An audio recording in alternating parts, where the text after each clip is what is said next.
Hello, everyone, and welcome to today's Hangout on Real Estate Keys to Success, Mastering Social Media Marketing. I'm Thomas Hyman. I have with me here Chris Johnson, who is Director of Social Media Services for Innovative Agent Services, and he's also the Chair of the Community Outreach Committee for the Suncoast Regional Young Professionals Network. Apologize profusely. We had some technical challenges. Go figure. We're having a social media marketing event, and so we're a little bit late, and if some of you couldn't hang around for the Hangout, you will get a link with the replay and the recording, and I'm sure you will enjoy a lot of great content. So, like I said, I got Chris Johnson here with me. I'm going to turn the cameras off, and Chris, how you doing? I'm doing very well, Thomas. Thank you for inviting me. Oh, you're welcome, and I'm so sorry that we had the little technical difficulty here, trying to get this to work, but that's how things work sometimes, you know, in the new day and age of internet and bleeding edge technology. So tell me, how long have you been involved in social media?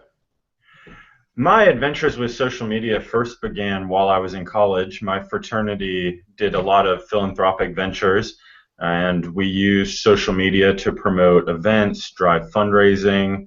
It turned out to be a great way at the time to reach students on campus. When Facebook started, you only could be on there if you were a student. So it was very popular at my school and helped us to reach the right crowd and do what we had to do for charity. Wow, so you have been part of social media since the very, very inception. I mean, Facebook, when it was just available to students, that was quite a while ago.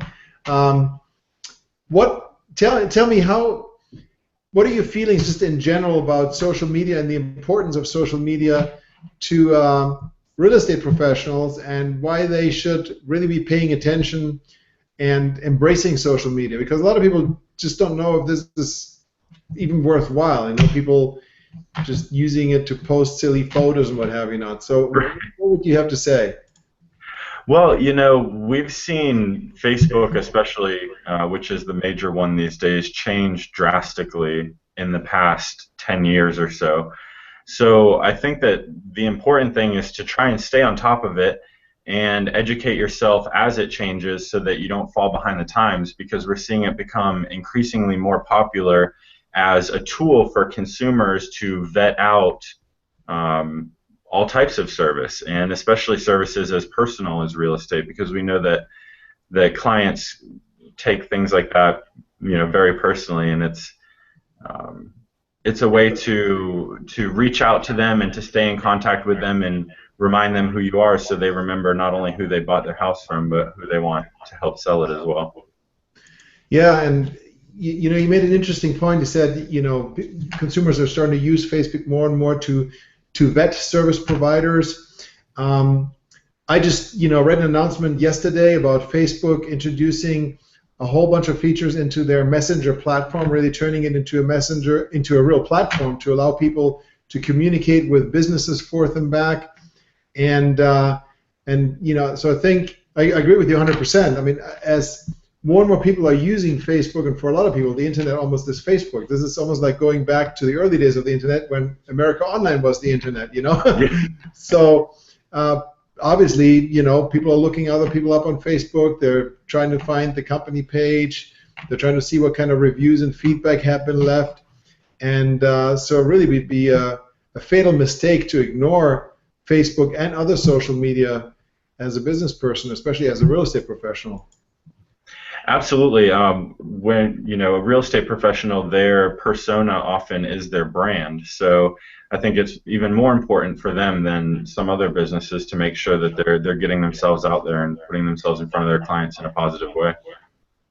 So what would you say are, when we're talking about, okay, the importance of social media and mastering social media for real estate professionals specifically, let's talk about social media. And other than Facebook, I mean, what are the things that a real estate professional should focus on, have a presence on, embrace in their business? What would you say are like the 3 or 4 things that they need to look at? Well, I think with any marketing plan, it's important to sit down and take a look where you are and where you want to be, what your goals are going to be. And looking at the various platforms for or for social media, we have LinkedIn, which can connect you with other agents and other professionals. Many of your clients will be professionals that are on LinkedIn. Facebook, of course, is huge. That reaches a very large population. In Okay. fact, an interesting fact is that if Facebook were a country, it has just a few less people on it than China has as a population. So, Wow. and it's expected to exceed them in the next couple years. Of course, there's Twitter, which is very popular with the younger generation and is a way of looking into the future. We don't know where that will go, and that might be king of the castle very soon. So I think that making a plan, deciding where your goals are, and diversifying your efforts are some of the most important things to do when it comes to social media. Okay. You mentioned, younger people. I mean, obviously, you have a different crowd on LinkedIn versus Twitter versus, let's say, Pinterest or Instagram. Do you think it makes sense for a real estate professional to really establish a profile of their ideal client group? And if they're in their 50s and 60s, then obviously they got to take a different approach than if they're in their 20s and 30s. Would that be a fair first step for them to determine as far as where to focus on? Absolutely. I certainly wouldn't discount any platform because the average user might be outside of your demographic. Because, as I said, we've seen so many changes with social media in the past 10 years that the fact that Facebook is number one right now, it may not be in even 5 years. So I would say that having a presence on every platform is important, but where to choose to use your time may determine how active you are on each one and how you focus. Okay. Well, you mentioned nobody knows where Facebook will be. I remember that, MySpace was huge, 100 million plus users, and then Facebook came along and just completely annihilated it. So it's definitely possible that something else might come along, and 5 years from now, Facebook might be a thing of the past. So what are the differences between the different platforms? I mean, you mentioned LinkedIn and Facebook and Twitter. For someone that's a total novice, give me like a 5-minute overview. What are the differences between those three? Those are the three major platforms, and the difference really comes down to content and how they're used. LinkedIn is used generally by professionals, so you'll find that the posts on there are more related to market news, trends that are going on. You have influencers on LinkedIn who are giving advice to professionals, as well as communities within LinkedIn, groups for certain markets in themselves. So there's certainly plenty of real estate groups that you could join to keep on top of the news, where you can start discussions, share ideas, maybe solve each other's problems, or help each other with similar roadblocks. With Facebook, it's the most popular. Many people use it to post absolutely everything about their life. I don't suggest you do that about your business, though. But with Facebook, you have a lot more freedom to post not only professional things, but some personal things as well. Obviously, you reach a much larger audience. And then with Twitter, the demographic, as we've discussed, is a little younger. And the way you post on there is different, with a limit of 140 characters, and how you talk to other people, how you conversate is a little different versus just replying to things. You want to tweet at people, or certainly using hashtags to categorize, which is becoming more popular on Facebook as well. Okay, so let's say somebody starts out, they're a new agent, or they're just for the very first time, they're getting excited right now about this social media thing. What would be like a couple of first steps that somebody should take in establishing a presence and starting to embrace this social media thing? Well, the first steps are to do a little research, find out which platforms are going to meet your needs and reach you closer to your goals, and then start to set up accounts. I think a lot of people avoid social media because they're intimidated by using it as a business, and certainly I'm getting a little back here. Certainly just diving right in and can be intimidating, but it's a good way to get started and feel around, look at things. I think the only way to really do anything wrong is to... Okay, so that's a good point. So let's say somebody is online and you know, they're setting up a business page, let's say, on Facebook. What are some of the things that, what are some of the do's and don'ts? What are some of the things that they should be doing? And what are some of the things that, you know, you never ever want to do when it comes to social media marketing for real estate agents? I would say one of the biggest do's is find the influencers that are in your area, whether that's geographically or in your market. Identify them on the platform and see the type of things that they're doing. Get involved with them, because on social media a lot of things are reciprocal. So if I like and comment on your post enough times, you'll take note of that and you'll remember my name. When I put something up, you're likely to do the same for me. Okay, okay. So what are some of the things that you don't want to do on Facebook? There's a long list of things not to do on Facebook.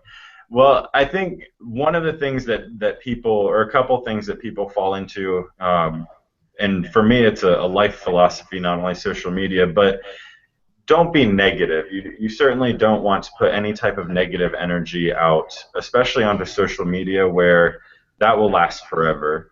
People will always be able to find the things that you say. So always try and keep it positive. Okay. And then pick and choose how you promote yourself as well. Definitely a big don't is not to be over promotional. That's a good way to lose your audience or get them less interested. Okay. I would say that you always want to be adding value and adding things that are useful to them. And then when you have something that you really want to promote, you can, because you haven't been doing it the whole time, and make it something special that people will be interested in. So kind of use it as a channel to primarily add value to your audience, and then once in a while when you do have something to promote, it'll be you know, accepted and tolerated, so to speak, because you're not just bombarding people with ads and promotions and advertisements. Right. Well, and a great example of this is I have a client who has a house that she recently listed, and she came to me talking about the house and how we could make a post about it. And I had to stop her and say, you know, you're my client and I really like you, but you're boring me just talking about it. You know, how are we going to get people interested on Facebook? And she had mentioned that there were some reclaimed wood floors in the house. Okay. And I said, okay, well, instead of making a post about, you know, this is the address, this is the price, here's a picture of the front of the house, while you're there, snap a photo of those reclaimed wood floors. And the post was extremely popular. You know, people wanted to hear about that because it was not only a promotion of this house, which we did include, and we included the proper links for somebody to find more information, but it was something that met somebody's thirst for design topics or something that they could do in their own home. So you always want to cater to the masses and slip those promotions in when it's appropriate. Okay. Do you have an example you can show us? I do have an example ready for you, but that was not the one that I was prepared for. Okay, okay.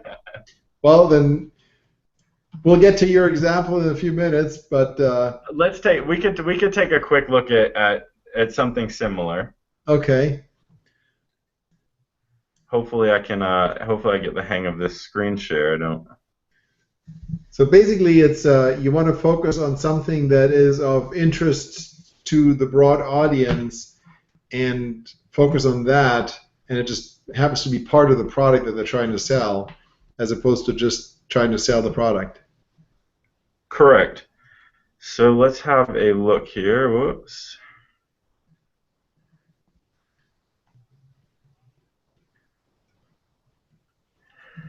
So something you can still hear me, correct? Yes, yes, absolutely. Okay, just making sure.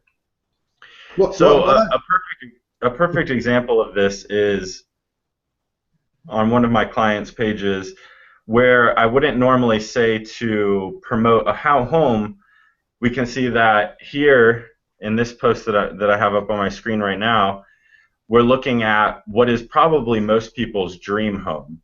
mm-hmm, So mm-hmm. the post says, "Imagine your own private beach on Siesta Key." We can show this to you. It gives a couple interesting facts about the house, but then the pictures are beautiful, and these are things that people would want to share, Okay. Yeah. opposed to putting up every listing that you have in just a front-facing view of the home. Um, if you have Pictures and an videos seem to be pretty extraordinary big, right? listing, then it's a little easier to share that type of thing with the world. So photos and videos are really critical on photos and video are really critical on social media, especially Facebook, right? I mean, you don't want to just post a boring, ugly picture or a bunch of text. You want to have something that kind of engages the senses, I would take it, right? Right.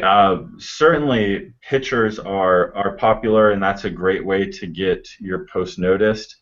In fact, you can look online, and there's certain colors or tints that if you use in your picture will make it twice as more popular for whatever reason people will click on it.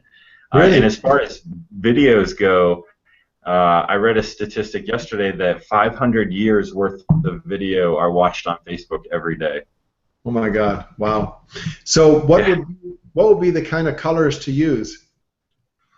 They're a lot of times it's actually sunset tones, so it's the purples and the reds. Okay. Throw a picture up of a Siesta Key sunset, and you're almost guaranteed to get at least a dozen likes. Wow. Let me ask you. You mentioned likes, and not to diverge away from the subject, but first of all, how important are likes? I mean, on a Facebook page, I guess likes is kind of the equivalent to, having friends on your personal page. How important is it to have lots and lots of likes on your Facebook page? Well, if we're talking about actual likes to the business, it's important, but I think more importantly are the types of likes that you get. Like anything with Facebook, you can certainly throw money at it. You can promote your page, and in whatever demographic you wish, you will start to see more likes. Um, but what I strive for with my clients are organic likes. So bringing the network that exists in reality to social media through conversations, hey, go, please like my page, or inviting people to like it that you've networked with. So I would say that the number of likes isn't as important as the quality of them and how interested the audience is. I'd much rather have 100 likes with 90 people listening than 1,000 likes with 25 people listening. So you wouldn't want to hire some company in India to get you 10,000 likes for a couple of $100. No, I mean it does look nice, yes, but how many of those are actual accounts comes into question. How many, what we're doing is we're trying to reach an audience, and if that audience can never serve your business, then you're just better off not reaching them. Yeah. No, I hear you. Let me ask you about Facebook as a marketing tool or advertising tool. Using boosted posts and the likes. How important is that? And should real estate agents embrace it? And what are some of the tips that you could give if somebody's looking at that? There is some value in boosting posts, and I wouldn't recommend against it. I would just be very selective about how you do that, because again, you don't really know exactly who you're reaching. So there are ways to choose the demographic of people that your post will be boosted to, and certainly you can do it very affordably, um, but you're reaching close to a random audience opposed to reaching people who might be interested in what you have to say and what you're doing professionally. Okay, so really, the business page on Facebook kind of intertwines with your personal presence on Facebook and your personal sphere of influence, and you really want to generically grow your business's visibility through your own network and seeking out other people that could help you, basically promote yourself and promote your business, and adding content to them and commenting on their posts to get them to reciprocate and kind of slowly and generically build a presence, I guess. Yeah, it's that organic reach that is the most important part. And again, through identifying influencers in your area, for instance, Sarasota Magazine on Facebook, if you constantly help promote their things, then eventually they might share something that you've posted or like something that you've posted, and at that point their audience will get a chance to come across your profile and like you, and that's how you achieve the organic growth.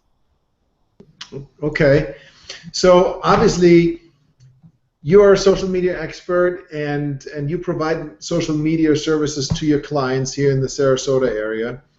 But let's say we're talking to someone that is, in California or a different area, or they can't afford to hire a professional to help them for whatever reason. What would be like a routine that an agent could set up to manage their social media presence? I mean, kind of like, what would you do for them that they can do themselves if they had the time and knowledge and wanted to do it? For an individual doing it, I think the most important thing is to utilize the tools that are available. There are softwares available, like Hootsuite is an extremely popular software that you can integrate 3 accounts into for free. Okay. And of course, there's apps for managing your page on your phone. You can use just a regular Facebook app as well, and integrate it into daily life. I think that as far as posting goes and sharing other things and liking other things, you can do that in your spare time.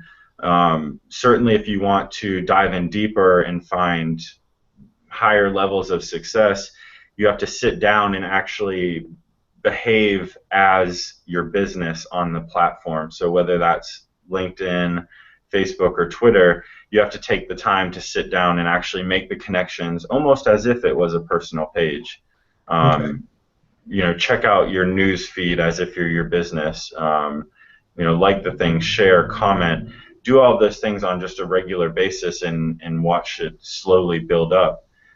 Certainly, there are plenty of services out there that can take over things and manage them for you that are outside of people's budget. Without plugging my services too much, No, go ahead. we've designed different packages that allow me to work as a team with a client to make the services affordable and to reach the goals together. So if you have the time to take the pictures while you're out, then I can be doing the connecting with people in the community, or vice versa. Okay. So let's say somebody, I mean, really, you need to embrace social media, and you really need to focus on that, and it has to be an important part of your overall marketing effort, I guess. It can't just be an afterthought. I mean, you really have to give it serious attention, because obviously it is such a huge vehicle and medium. So if somebody doesn't have the time or skill to do it themselves, obviously it would make sense for them to partner with someone to help them with this. What would be some of the things to ask a potential consultant or service provider? Let's say if I was an agent and I wanted to hire someone to help me with my social media marketing, someone like you, what would be some of the questions to ask and some of the things to look out for when they start talking to people to decide who they want to work with? One of the most important things to ask is where the content is coming from. For me, there's an onboarding process where I learn about a client's their current audience, their desired audience, and I go out and curate content almost like a curator would for a museum to fit the audience and the desired audience who are going to be on the page. I know that there are a lot of some of the bigger services out there that are automatically curating content based on either a geographic location or just based on real estate in general, when I think that we know that the clientele that's buying, you know, maybe $100,000 house has different interests than the client that's buying a $10 million house. So really find out where that content is coming from, and also how the page is going to be managed. Is it going to be managed by a live person on a regular basis, or will just notifications be responded to? Which is a good thing, but it doesn't really cover, you know, the gambit of trying to reach that organic level of, you know, natural network. Okay, so if someone is going to do it themselves, you mentioned one great resource is Hootsuite as a tool to use, and I've used it myself as well. What about some other tips? Are there like times of the day that are better to post than other times of the day? Are there, you know, some other tools or things you could think of? Anything else you could offer in terms of advice for people that are interested? Well, there are plenty of resources online to do some additional research, and then also, you know, once you have your business page set up, there are some insights that are provided by Facebook. You could probably spend all day looking online at different articles if you just search social media marketing strategies, and find a lot of different opinions about it. As I said, I think the most important thing is to not ignore it. And then also, you know, like anything, it's hard to understand until you really get into it. So, you know, get your fingers dirty with it, get in there and try everything out, and utilize the things that are available to you. I know, Hoots, you asked about when to post as far as when the audience is online, and that's fairly easy to find out through Hootsuite by pulling reports. No, it's all about just trying different things, seeing what works for you and what works with the technology that you have available to you as well. Talk about technology. Does it make any difference whether somebody has a Mac or an IBM PC laptop? Oh, Apple for life on my end. No, you can use, really the type of technology you use doesn't matter for social media. Generally, the platforms will cater to either a PC or a Mac. Oh, I was just being, just joking here. Obviously, whether you have an Apple or a PC, you're equally good. So tell me, are there any other things you want to show our audience while they're online? Do you have any other examples of some social media pages or Yeah, I would actually. This is a little more in-depth, so I hope I don't lose anybody who's a beginner. But what I wanted to talk about was utilizing social media to channel traffic back to your website. Okay. And how we do that is through utilization of a blog that's on your website. Certainly, if you don't have a blog yet on your website, you can call Innovative Agent Services, because we also do that, web design. Perfect. I'm going to do a screen share here and show you a couple different examples so that you can see how different content can affect the way that your audience gets around, and then how you drive the traffic. Is my screen up? Yep, I can see it. Perfect. So what I'm going to show you here is, this is another client of mine, and I want to show you just a few different kinds of content, things that you post. And again, I'm focusing on Facebook because I feel that this is a really good place for realtors, especially, to start with their marketing on social media. Okay. So there are various different kinds of content. So the first piece that we're seeing here is something that was found on Facebook and was shared onto the page. This ended up, got 5 likes, 190 people reached, which isn't bad. but it was just a video showing a drone flying over Sarasota. It was a beautiful view of Sarasota. Um, what we have next here is called curated content. So this is content that's found elsewhere on the internet. Um, and this is really the distinction is made between this and something that goes back to your blog. If I was to read this and say 5 reasons to come to Siesta Key Beach in the summer, and I really wanted to know what this is about, and I click on it, this curated content is actually going to take me away out into the internet, wherever this was found, which happened to be Tropical Beach Resort's boutique hotel site. Okay. However, what you can do if you have a blog on your website is utilize your blog to drive traffic.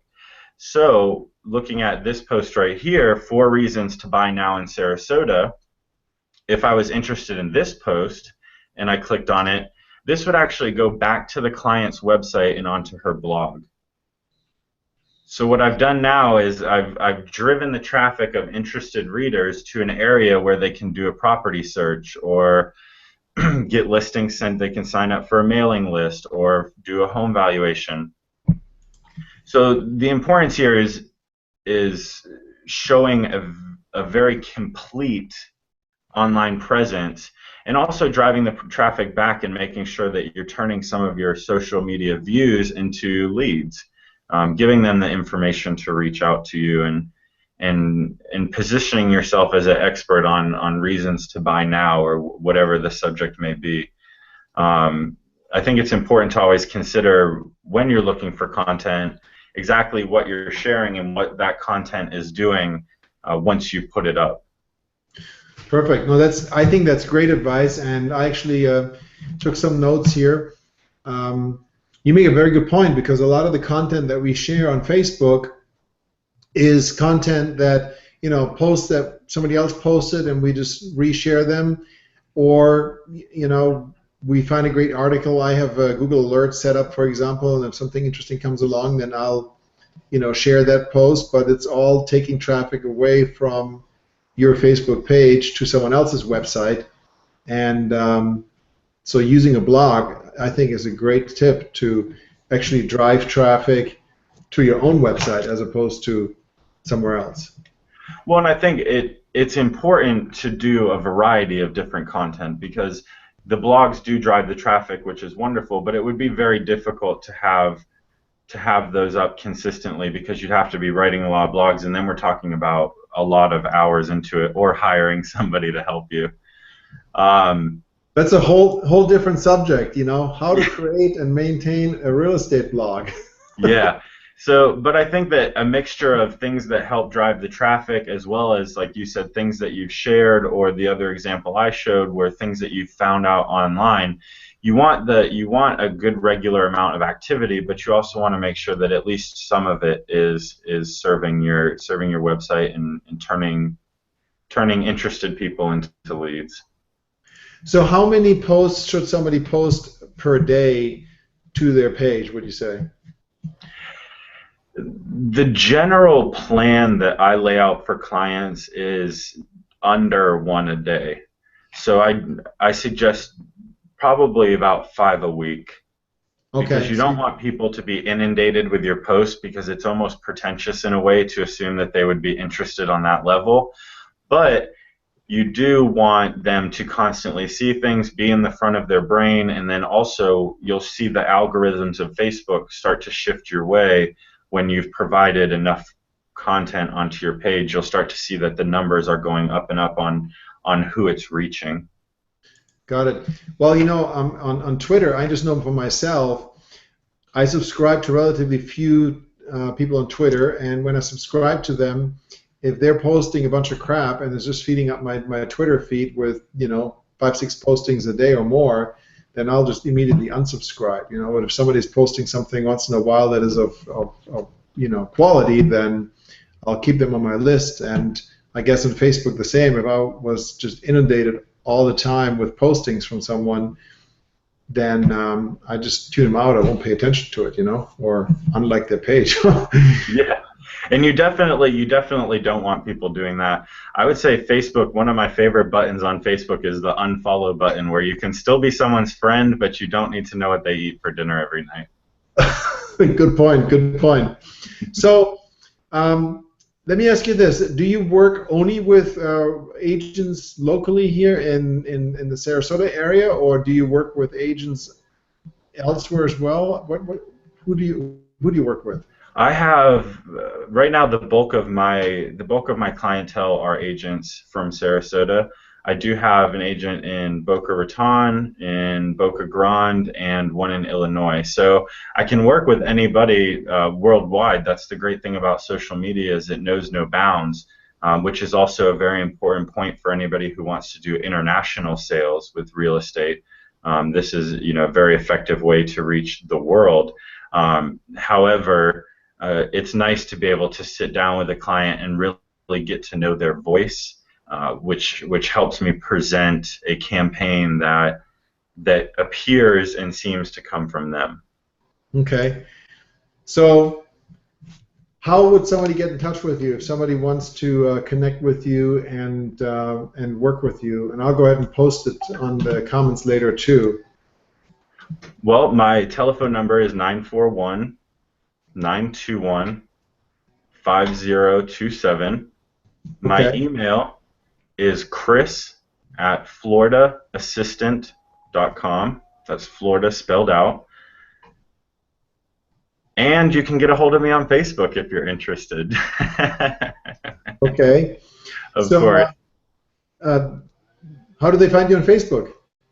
On Facebook, Innovative Agent Services is our company page. I would suggest to search for my name, but you may come up with quite a few results if you search for Chris Johnson. Yeah, there's just a couple of others out there on the internet. Yeah, just a few million. So again, it's chris@floridaassistant.com, and your phone is 941-921-5027, correct? Correct. And we do free consultations, so certainly I don't want anybody watching to be intimidated to get a hold of me. I'd love to sit down and I talk to clients about where they are, whether that's having done nothing, or I talk to clients who've accidentally opened up 3 or 4 pages and don't know what to do with them. So we can sit down and talk about where a client is, where they need to be, and figure out how we can work together to get there. Awesome. And I think the fact that you have dealt with social media in a number of different industries really is a big plus. And I just know myself, talking to real estate agents, when I start talking to them about online marketing and social media, many times it's just way over their head. And I think rather than ignoring the subject altogether, I really think it makes a lot of sense to work with someone.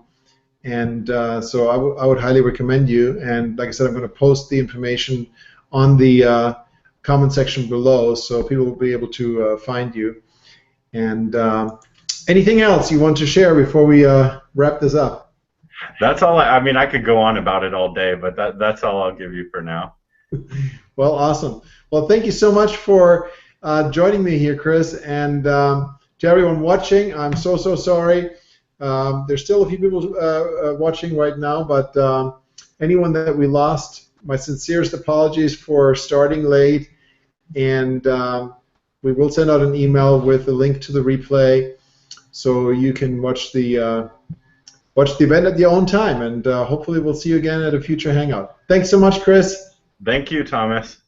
Bye-bye. Bye.